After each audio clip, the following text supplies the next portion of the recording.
पर रास में भगवान श्री कृष्णचंद्र जी विलंब से पहुंचे। गर्ग संहिता का प्रसंग है। तो गोपीजनों ने पूछा कि आप विलंब कैसे आए प्रभु?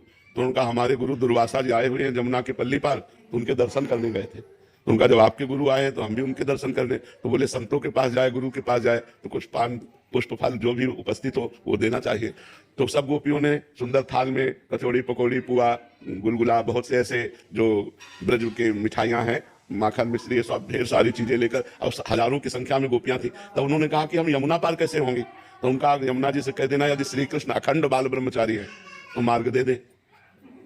गोपीजनों को लगा कि भगवान रास करते हैं, नृत्य करते हैं, स्पर्श करते हैं, हंसते हैं, खेलते हैं, और कह रहे हैं अखंड बाल ब्रह्मचारी।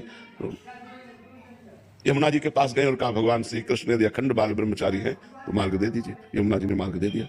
बड़ा आश्चर्य हुआ गोपियों को। गई और दुर्वासा जी को प्रणाम किया तो दुर्वासा जी ने ऐसे मुंह बगास दिया, वो सब पवा दिए। मनोभोजन पा गए तो सिद्ध योगी।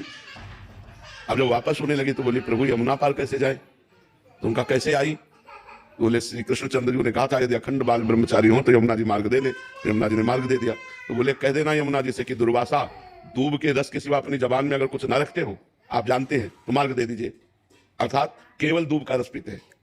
बोले ये भी बड़े आश्चर्य की बात है, अभी माखन मिश्री कचौड़ी पकौड़ी पुआ गुलगुला मनो खा गए और कह रहे जबान में नहीं रखते। गई और यमुना जी से कहा कि अगर दुर्वासा अपने जीवन में दूब के रस के सिवा कुछ ना लेते हो तो आप मार्ग दे। तो यमुना जी ने मार्ग दे दिया। बड़ा आश्चर्य हुआ। भगवान श्री कृष्ण के पास गई।